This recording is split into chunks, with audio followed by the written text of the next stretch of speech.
1,000 years of corruption, 100 years of war on corruption. If you look at corruption scandals in the Philippines, it can easily stretch all the way back to the founding moment of the modern Philippine Republic.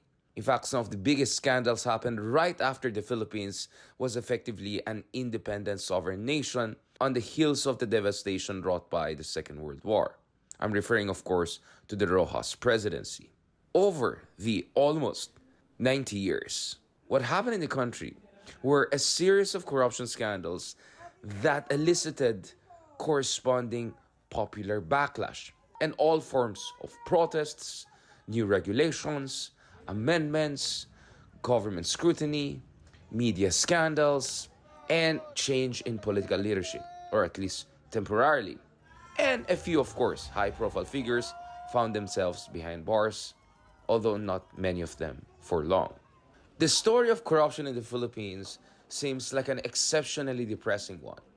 Corruption seems endemic to Philippine political culture. Some would even say it's almost genetic to the Filipino DNA. But is that a correct portrayal of Philippine history?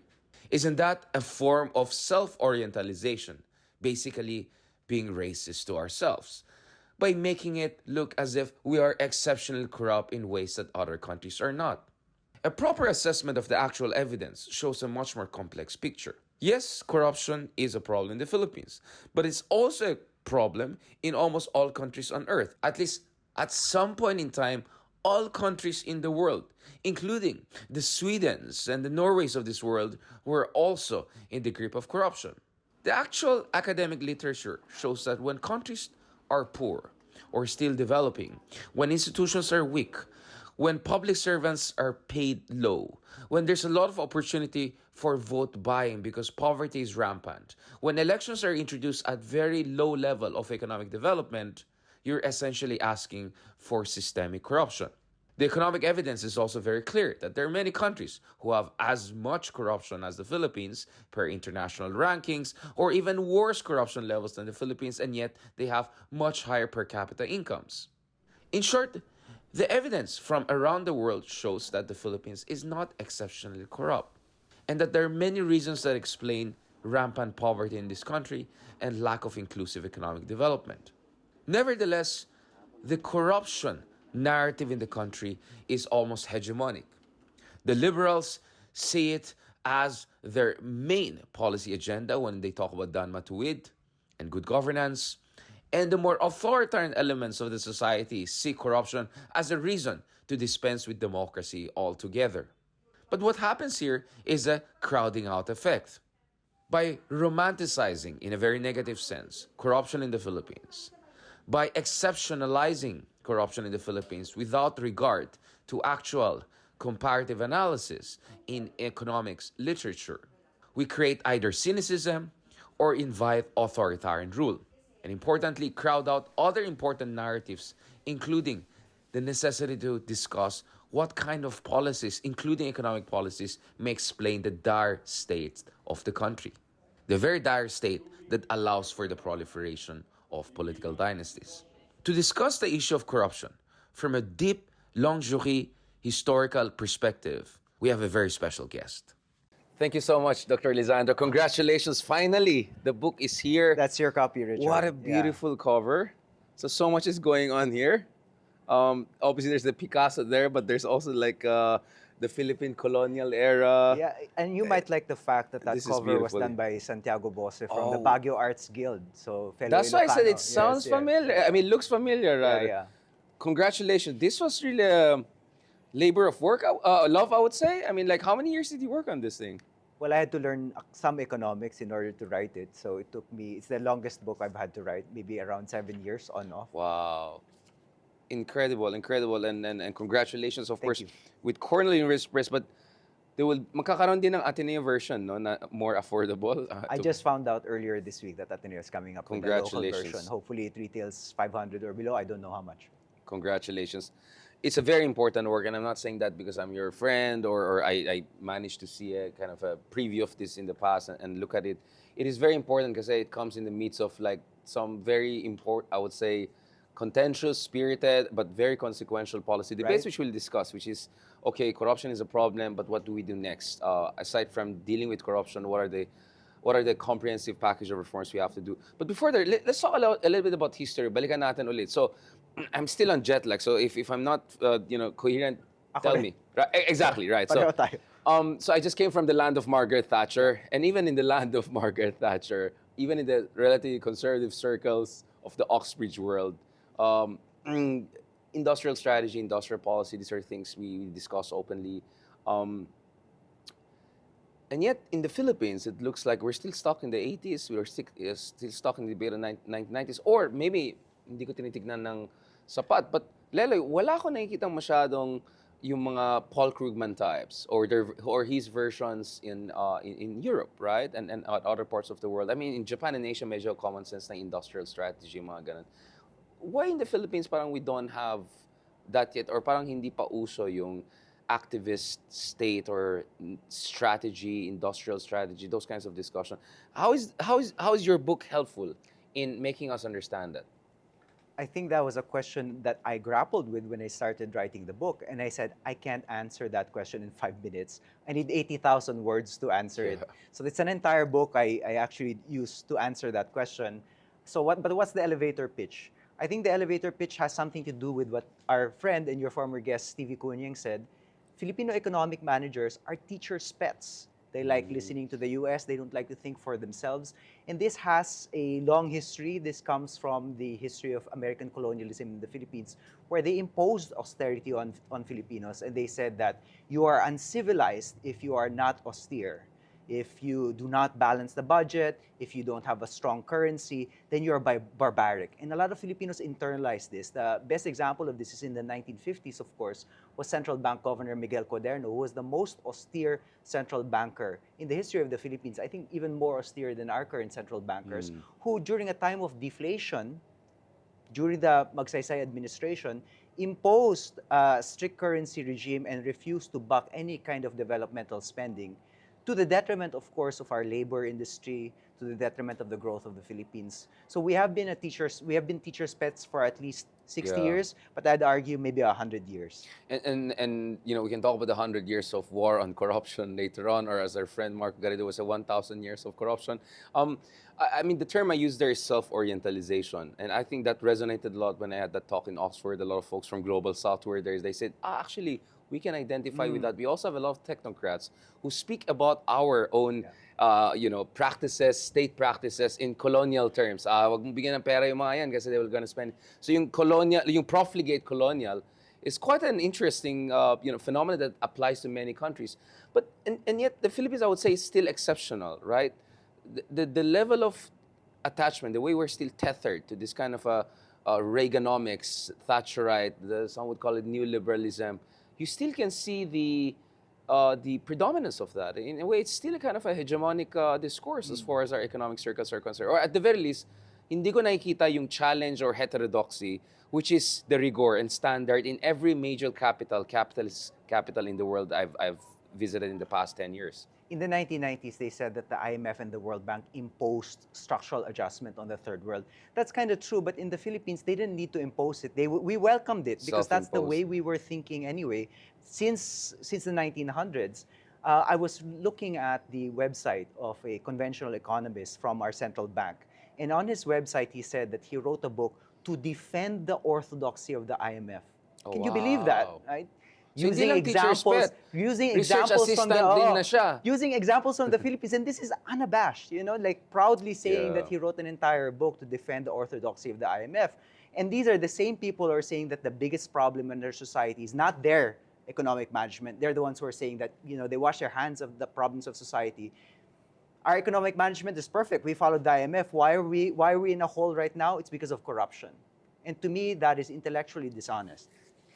Isn't it, in a way, probably even worse than that? Kasi sa Pilipinas, parati natin sinisisi yung mga politiko for everything that goes wrong in the country, and for good reason. I mean, or economic oligarchs, for good reason. I mean, the numbers are staggering, right? Like, fewer than 200 families control now 82 provinces, right? More than 80% of the elected offices have been dominated by political dynasties. As of now, there are more than a dozen proposals to get rid of dynasties. But what we seldom talk about the damage that the technocrats have done to this country, right? These are the technocrats. I mean, you're not a sociologist, but you do intellectual history. And in your earlier works, right, you talked about a couple of these super technocrats, right, who seem to have, they had no skin in the game. That's what, yun ang problema. These are people who oversaw damaging economic legacy, but they never paid the price for it because they were always going to be paid well, right? They were always going to be in the rarefied circles, not to mention praised by the paragons of free market economics in the West. Hindi pa parang medyo may incentive misalignment, kumbaga, right? Do you see where I'm coming from? It's very, as you said before in a podcast, it's very difficult to hate these people because they're squeaky clean. Right. But squeaky clean doesn't necessarily mean you aren't making people poor. When you deny people social services because you're saying the economy runs like a house and I can't fund social services like healthcare and education, you are in fact doing more damage than Zaldico. So our good friend Jesus Felipe said, for example, Zaldico and his ilk, they stole maybe around 3% of the GDP. But these people, how much more are they denying people in terms of education, healthcare, and growth by these austere economic policies? It's a lot more damage. They're probably not going to go to hell the way Zaldico is going to go to hell, but objectively, they've done a lot more damage. And what's startling, Richard, is this. One of my colleagues at UC Berkeley, his name is J. Bradford DeLong.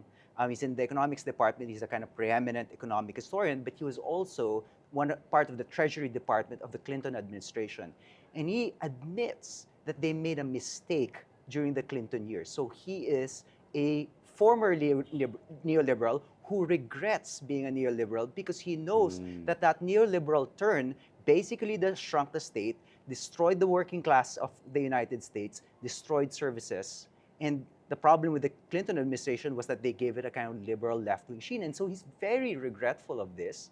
I mean, he's Right. given so many interviews saying that he's kind of atoning for what they Right. did. That kind of self-insight is not something you see among bureaucrats in the Philippines. Maybe it's because their circles are so limited, their imaginations are so circumscribed, They're out of touch. they're out of touch, right? And then they get affirmed by a kind of civil society that says, it's not your fault, it's the fault of these corrupt politicians. So again, they wash their hands. I don't know if Pankaj Mishra used this term, bland radicals, referring to this neoliberal, technocratic people who don't have the typical revolutionary zeal to them. But in terms of the damage or consequences of their action, they are just as consequential as, say, your typical fiery revolutionary. This is interesting because throughout your works, you talk about Miguel Cordero, among others. These people were actually zealots, right? They were like zealots for a certain form of economic philosophy. Yeah. Si Miguel Cuaderno, who I think has done more damage to our economy than any other figure, was a clean politician. There were a lot of corrupt politicians there, but who caused the kind of biggest downturn in terms of employment in the mid-20th century? It was Cuaderno. And when Cuaderno was asked, do you care about employment? He says, I do, but ultimately inflation is more important.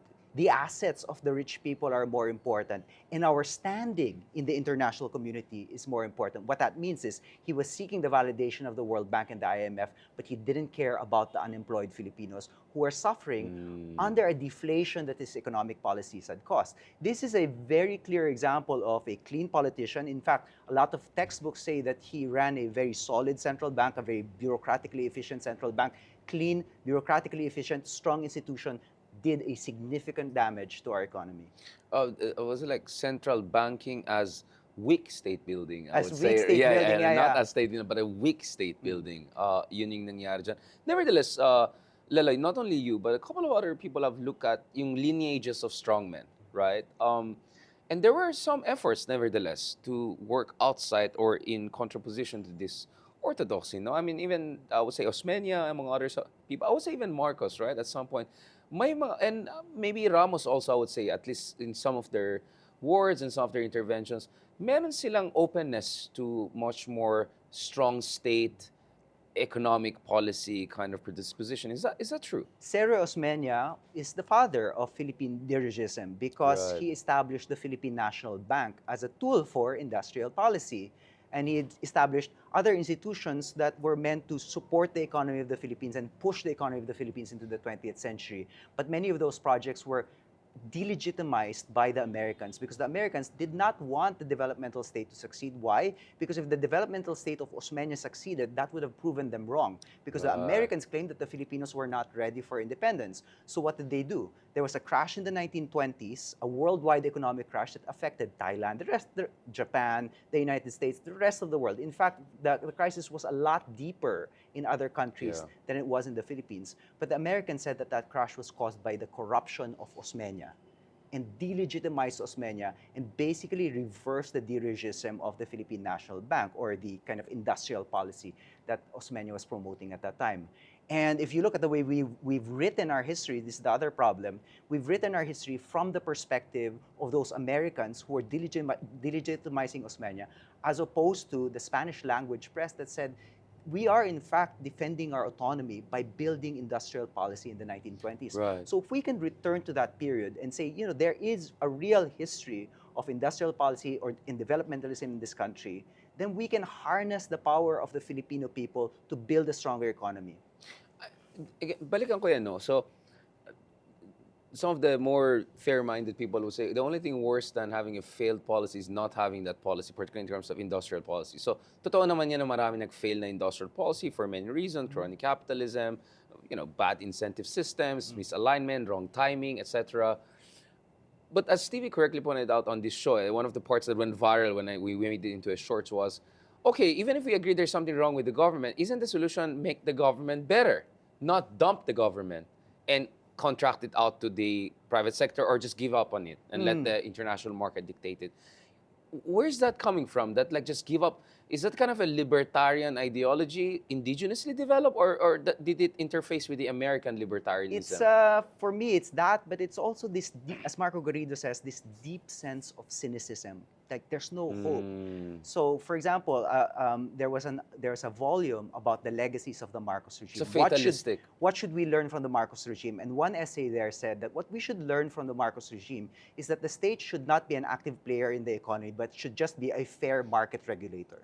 Now, if that is the lesson you learn from the Marcos regime, you're really going to mess the Philippine economy up for the future, because there's no ambition there. It's fatalism. You've just given up on the power of Filipinos. So throw out the baby, the bathwater, the crane, the mommy, the whole house, throw it all out. That's basically the lesson, right? Yeah. But, in the neo-mercantilist tradition, in the Listian tradition, there is a belief that the state should intervene in order to harness the productive capacities of this country. And there's something deeply optimistic about that. To believe that there's untapped power in this society that the government should just harness and to use for the betterment of everyone else. And I believe that, Richard. I believe that there are untapped resources in this country. There's untapped energy in this country, and that we are a very powerful society if we choose to be. That is industrial policy for me. I would say probably the American colonizers, just like their British counterpart back then and all the way to the 20th century, had an interest also in pushing back against the models that work in Germany, Japan, all of these enemy countries, not to mention the pesky French. They always hated, right? This kind of strong state, development state, the historical school, the German school, right?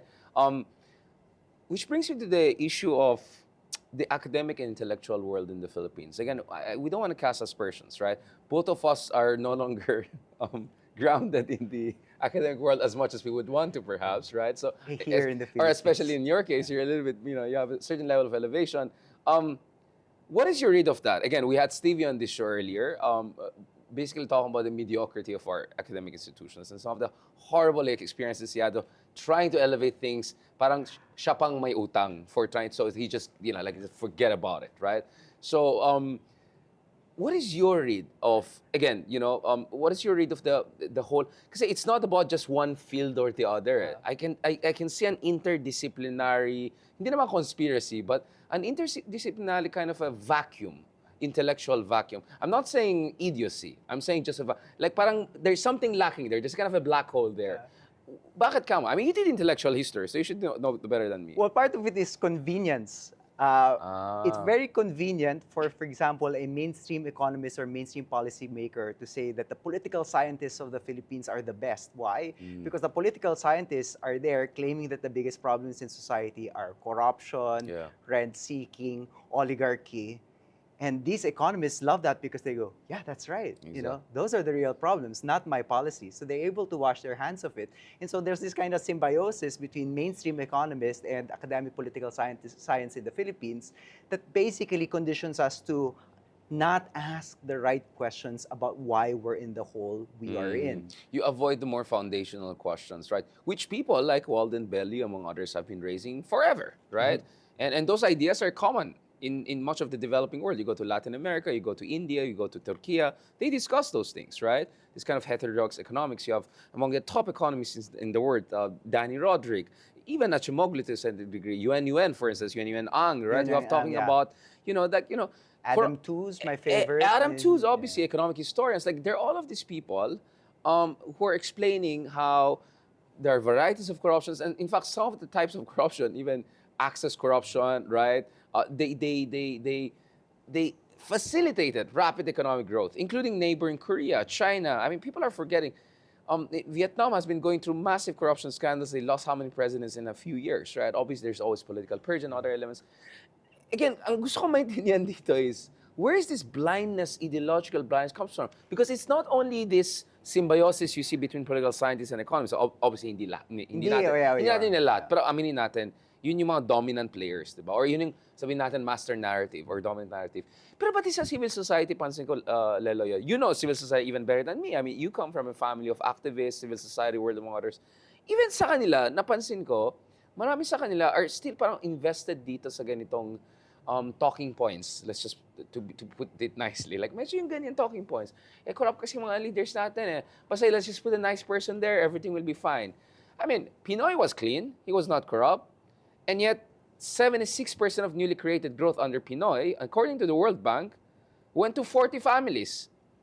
That doesn't sound like a good economics to me. That doesn't sound like a very fair system to me. And despite the breakneck economic growth, because of the expansion of the population, the GDP per capita growth was also slow. Was quite slow. And for many, and GDP per capita is in many ways more important because, for example, our PISA scores just correspond to our GDP per capita.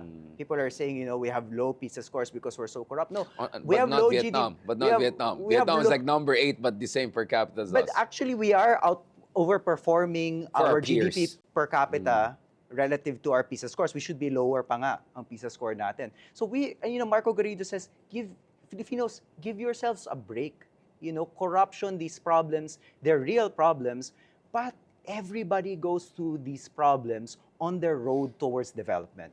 And I think, what was the question again, Richard? The lack of imagination. Babalikan ko yun. I was talking about, it looks like even the civil society, not only the academics. The civil society.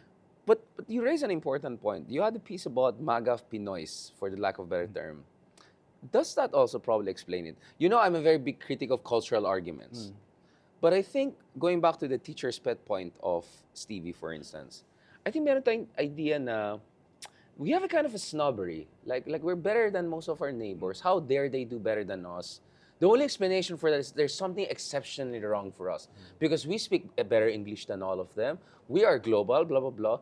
So I think there's kind of a denialism even. In fact, that was a term used by one of the scholars in the Oxford event I had a few weeks ago. Sabi na realize na, Thailand yung expertise na, but British siya. He covered also the Philippines. Pagka-denialist yung mga, your chattering classes have this kind of denialism. Like, they don't want to really understand why you're in the mess you are right now. Or they kind of over-dramatize it.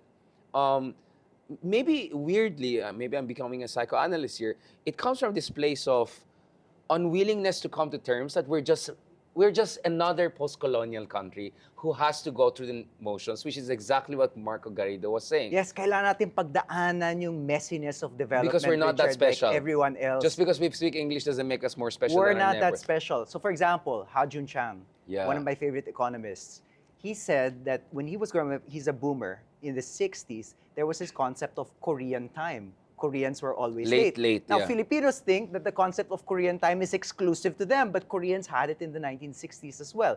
Nowadays, if you ask any millennial or even Gen Z Korean, what is Korean time? They'll probably say on time. What changed? It was not something essential was not that Yeah. they were inherently genetic, late yeah. or genetically tardy. It was that as they developed, time became more precious and people took the time more seriously. And also, I guess, their infrastructure improved, so it was easier to get from point A to point B. So, nawala yung Korean time. And so I think that can happen to Filipinos. Or that's a very micro example, but that can happen to Filipinos quite also. telling, yeah. We are not inherently tardy. We have just not developed to a point where we value time as much as the Koreans. So, we should give ourselves some grace. And this is what I think was very liberating about our discussion with Professor Marco Garrido. He basically said that a lot of the pathologies we think are inherent to us are actually not inherent pathologies. They're pathologies that everybody goes All through. post-colonial countries. All post-colonial That's why, countries you know, go I through make it. this joke. And so it's actually quite empowering, Richard. It's not a negative message. It's empowering. Yun nga, I always say, you want to complain about Manila traffic. Have you been to Mumbai? Have you seen taxi drivers in Cairo? I mean, and I don't mean it in an insult. Baka makancel na naman, mga persona non grata naman ako. But like, for some of us who have been to many developing countries, not just to Norway and New Zealand, actually, we're not that bad, I would say. We're actually kind of middle of the pack. We're not exceptional, but we're also not exceptionally bad. Which tells you something else is going on here. And here's where I want to ask you. Is it also because of this false nostalgia? Although false nostalgia is actually parang redundancy yan. Nostalgias are always false by nature. But baka naman kasi we have this nostalgia na, there was a time when we were first world and then something went wrong. We basically, this is the moment we fell off from the paradise.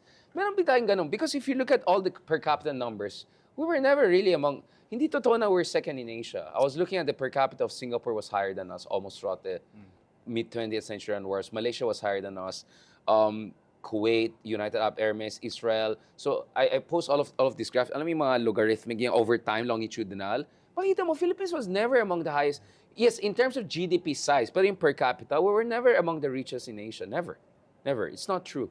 We're way lower than many other Asian. And yet we always have this kind of idea na, kung pro-Marcos ka, it was the 70s. Kung anti-Marcos ka, it was the 50s, right? If, I don't know, kung yellow ka, it was Pinoy's time. You know what I'm saying? Like, everyone has this kind of a false nostalgia version. Yeah. It's just a different time reference. If you're sentimental like you and me, it's Rizal's time. It's 1890s, right? But actually, all of us have a version of that. 1890s was one of the few times in our history where we had a depreciating peso and an export surplus. So Actually, I am really nostalgic about Rizal's time. I am proud of our version of. Our nostalgia is most accurate empirically. It backs it up, right? Yeah, but for the people who romanticize the 1950s, so there's this argument that I think everybody agrees, but it's actually a false argument that things were good in the 1950s, and there was a kind of fall from Eden after that. But the only reason things were good in the 1950s was not because we had anything right at that time, was because compared to our neighbors, our war ended early. Our war ended in 1945, and there was an immediate transfer of independence to the Philippine government, to Manuel Rojas. Elsewhere, Sukarno still had to fight the Dutch after the war. Ho Chi Minh and the Vietnamese had to fight a first Indochina War and then a second Indochina War. Next 30 years, they had war, right? Yeah, so our neighbors were going through war. So we shouldn't be surprised that we were a leading economy because our war ended, by default, our war ended after One-eyed man. Yeah. We were the one-eyed man. Mm-hmm. Exactly. I mean, per capitas were very low. I was looking at the Philippines in the 60s, 50s, 70s. We're way richer than we have ever been. I mean, we can have all debates about, like small middle class, lack of inclusive growth, but hindi yan totoo. It's just that the others were able to accelerate way faster than us. So it makes us feel like something went seriously wrong. I mean, again, you are a historian. How can we impart that sense of perspective longitudinally? Because yun yung medyo wala talaga sa atin, no? We seem to have very shallow understanding of history or very selective referential points. As I said, for us, it's 1890s, right? Yeah, as a historian, I say that there are times when you should give up on history. And that's a controversial statement. Create a new history. Create a new history. So the answers are not going to be found in the past. They're not going to be found in the 1960s, 1950s. They're not even going to be found in the 1890s, which I kind of like. But that was accidental. That was an accidental export surplus. That was an accidental depreciation of the peso. The kind of thing we should be seeking is the future wherein all of the good stuff that accidentally happened to us in the past are things that we do deliberately through state intervention and industrial policy. Gusto ko balikan yan. A good friend of ours, Manolo Quezon, he did a very good review of a recent movie about Quezon, obviously, right? And I think it was a very interesting thing, and you built on that. your reviews were so good, I didn't even feel the need to watch it. Huli ka. Although I watched the other two, so I kind of know the over, right? Ang ginawa ko lang, parang nag-meta-analysis na lang ako di ba? No, basically, speaking of what you were saying, di ba? Na history depends on where you are right now How you interpret the past depends on that. I mean, if you look at the historiography of China after the fall of the Qing Empire, this cartographic nationalism sa atin, lahat ng South China Sea, West Philippine Sea. You look at the Ottoman Young Turks. You look at the Persian Pahlavis, right? All of them recreated their sense of the past to deal with their sense of humiliation and the new vision they had for the newly created post-colonial countries in Persia, in post-Ottoman Turkey, in post-Qing China, right? So history tells us that history is recreated because of present circumstances, exigencies, right? So, kumbaga, if gagawa tayo ng matinong maayos na hindi Italiano gold version of history, what kind of historiography you think is correct and right for the Philippines? Well, is it a left field question? But do you see where I'm coming from, right? We need to be proud of our history. So but we should also highlight industrialists in our history. So I think in this show, for example, I was going to tell you, Richard, maybe your next guest should be an industrialist, somebody who's fighting for manufacturing, and then ask this person, who were you inspired by as an industrialist in the Philippines? And maybe that's a new history. I know, for instance, that I have been a huge advocate of revisiting the career of Salvador Araneta, who was the only real Keynesian/developmentalist in the 1950s and in the 1960s. And very much like our friend Jesus Felipe, you know what Araneta was called at the time? He was called crazy. He's called crazy. And you mean someone called fringe economics? Yeah. So, I think the finest economist working in the Philippines right now, and you agree, is our friend Jesus Felipe. And people they didn't call him a fringe economist. They called him his fringe economics, which is not. Well, I'm not sure. I'm not if I call this book is based on fringe history. What does that tell about you? Yeah. I'm not sure it really you can separate that. But I think Jesus should take that as a compliment because the kind of prophets of the past were called crazy as well, and I think they were validated because Salvador Araneta was warning that there was a great deflation in the 1950s. He was warning that employment numbers were super low and that this was creating social tensions in society. And I think he was right. I think he has been validated, and I think somebody like Jesus is going to also be validated in the future because he's asking a fundamental question. Your mainstream economists ask the question when they're doing the budget, what can we afford based on a household model? Jesus and other heterodox economists are asking the question, what does our society need? And this is ultimately the real budgeting question, Richard. What does the society need? Correct. What do our people need? How do we feed people? How do we give them healthcare? How do we give them education? That is the fundamental question, not the bond rate, not the inflation rate, not all these extraneous factors. It is the quality of life question that they should be asking. I mean, as a podcaster would say, there are levels to some things, right? I mean, there's importance to inflation, but there are other levels of important things. Punta naman tayo dun sa latter part ng ating diskusyon, Professor Claudio. Speaking of moving forward, future, nasa gitna tayo ng pinakamalaki, the worst ever corruption, which is true. Worst ever. I mean, millions and millions. Billions. No, but that's true, right? Okay, I mean, no, but on a serious note, I mean, people have died because of these bad flood control projects. I really wish not only go to hell, I want them to go to jail. And sana, yun yung year-ender ng administration na to, some of these big guys go to jail. Having said that, I think for all of us who are familiar with political economy, from whatever discipline we come from, alam naman natin kahit ipa-firing squad mo, lahat ng mga pinakamasamang corrupt na yan, babalik din ang corruption na yan. The same way we went from Napoles to flood control, we can go into something else again in 10 years from now. Kung hindi mo titignan yung foundations ng problem na yan, di ba? At yun ang problema ko. My worry right now is everyone is focused on just those personalities. There's nothing wrong with that. Go for those people. Pero kung hindi mo titignan yung ugat ng problema, babalik yan at lalala pa yan. I would also argue, and the term I use is hyper-impunity. Surprised ba tayo na sa isang bansa kung saan libo-libo sa ating kababayan ay pinapatay with impunity during the Duterte era, and some would say until now, na nagkaroon din ng impunity in terms of corruption at the next level. I would say also the corruption we have seen in the past 10 years is a corollary or an effect of Dutertismo. Yeah. because you create basically this kind of a wild, wild west where anything goes. If you can get away with mass murder, probably you can get away with mass corruption, right? And it's interesting that you can actually even make a graph of EJK numbers going up from 2016 to 2017, and then the Discaya project and flood control also going up. So you can also say that maybe the corruption we're seeing now is exceptionally high because of the exceptional hyper-impunity that the Duterte has created since 2016, which continues up to today. I'm not giving free pass to anyone here, right? So do you see, this is a new angle I'm introducing to the debate. This was not there before, but my idea is that there could be also exceptionality to this. But even if it's not, if this is really structural, talaga may problema sa ating political system, something radical has to happen, I don't think radical enough yung ipakulong mo lang yung mga corrupt. That's not radical enough to me. That's just the surface level. What is the true comprehensive reform package we need, Leloy? So, 2 levels. I almost said Walden. We should do the straightforward institution building that our political scientists and our mainstream economists love. Nothing against that. Thank you. Anti-dynasty bill, send people to jail, tinker with the institutions. You had Heidi Mendoza on, and she outlined particular solutions that were necessary. How public accountants get involved. I'm all for that, 100%. And we can reform. I think we should also reform the legal profession, because the legal profession breeds a lot of corruption because there's a kind of omerta among the pañeros in the legal profession. These things are all good. And if you engage in these things, these are like 1,000 cuts against corruption. Yeah. But what's the knockout punch as you're doing this? The knockout punch is ultimately, as we've been saying throughout these series of episodes, is to get rich. Because once you get rich, you can fund the office of the ombudsman.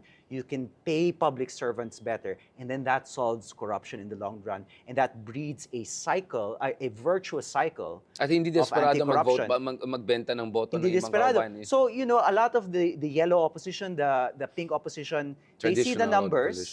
They see the numbers, and they see that the massa don't really care about corruption as much as they do. Yeah. This was very clear in the WR Numero survey. And then they get shocked. You know, they're pearl clutching. Pulse Asia survey has been showing this for the past 10 years. They shouldn't be shocked, because when you're poor, your primary considerations are gut issues. So you want them to care about corruption, take care of their gut issues.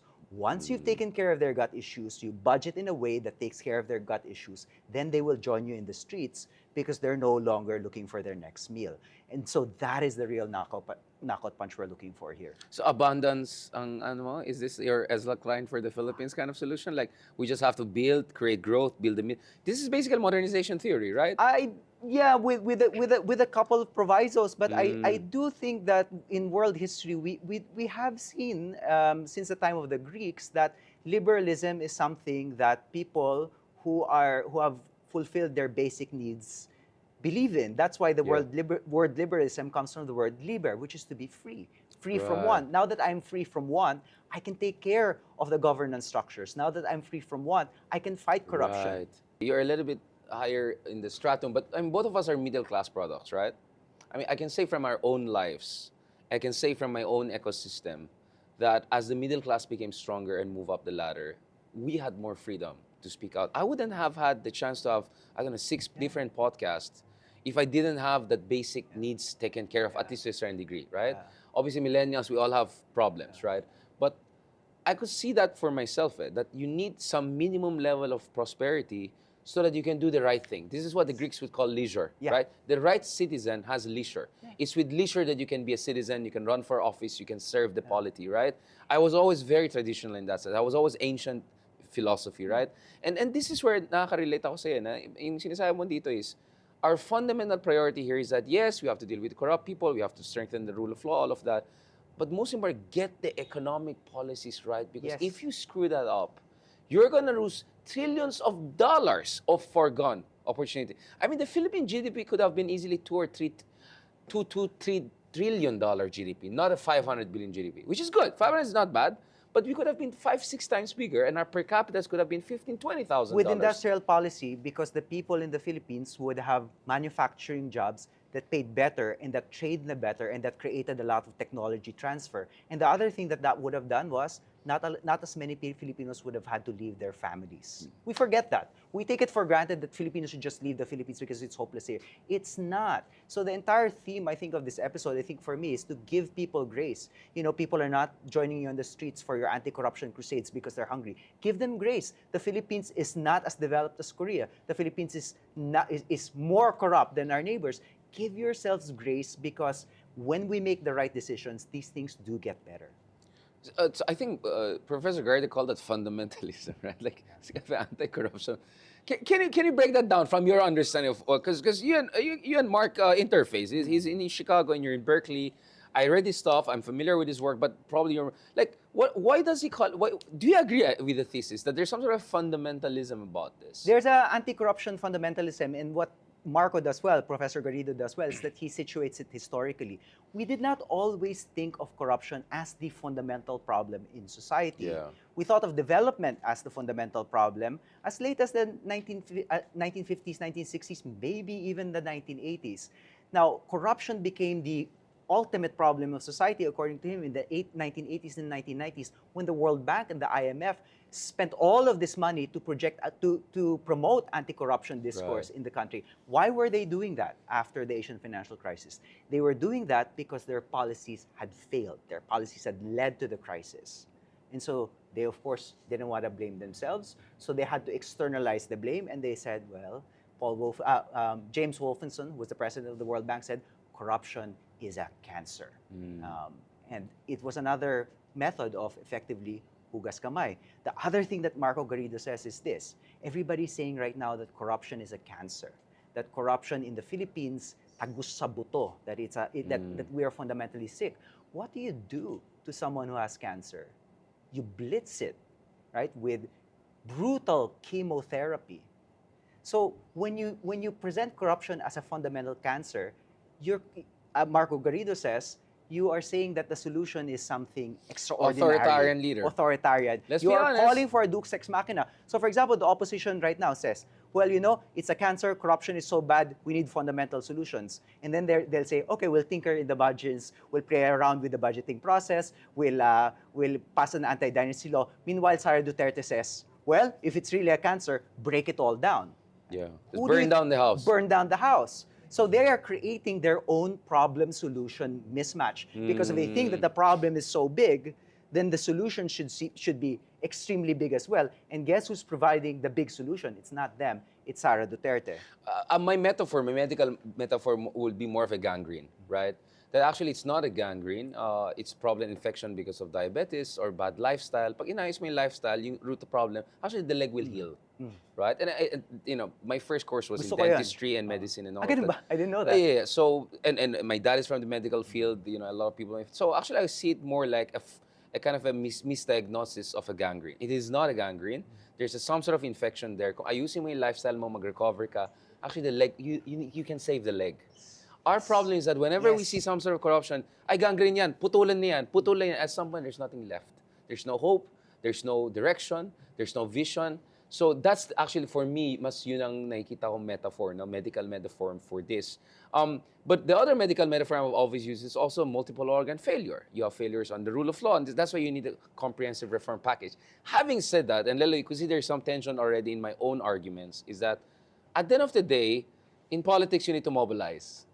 And you cannot mobilize based on a 200-point agenda or a 3-hour seminar for academics, right? Dapat may bumper sticker ka. We have tried the anti-corruption Dan Matuwid bumper sticker. Obviously, it's not working. Honestly, a part of me is becoming partial to, I call it the Bam Aquino thesis, which is focus ka dun sa prosperity, abundance issue.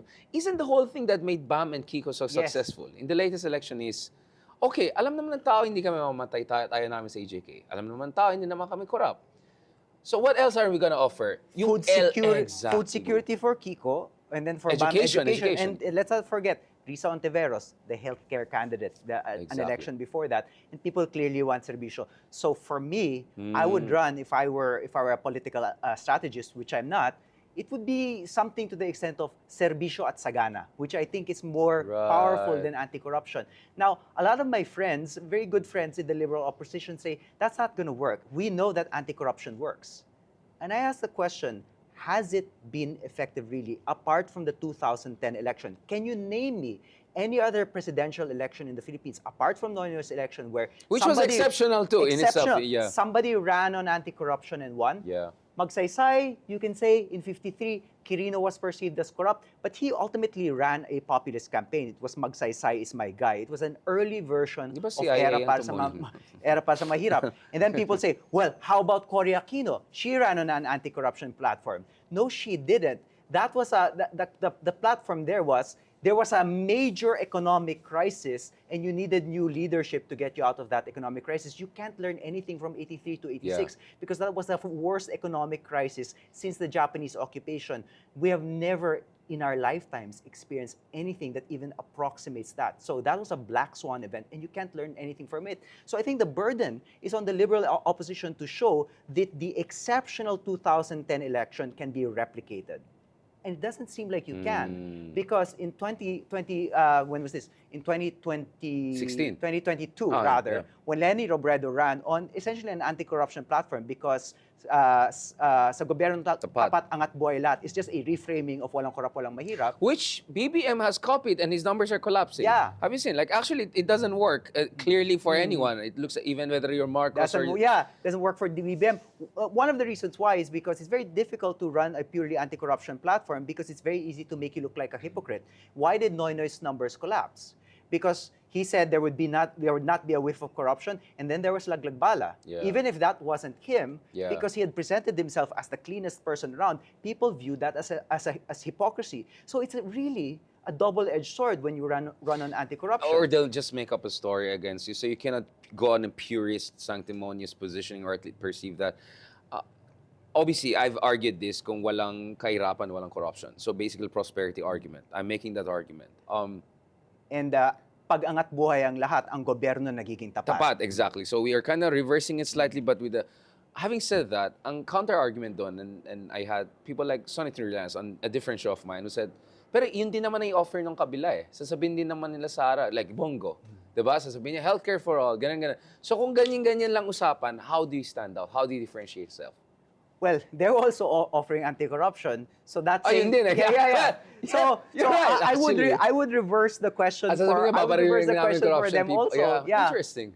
But here's where you need to focus on candidates who have a proven track record.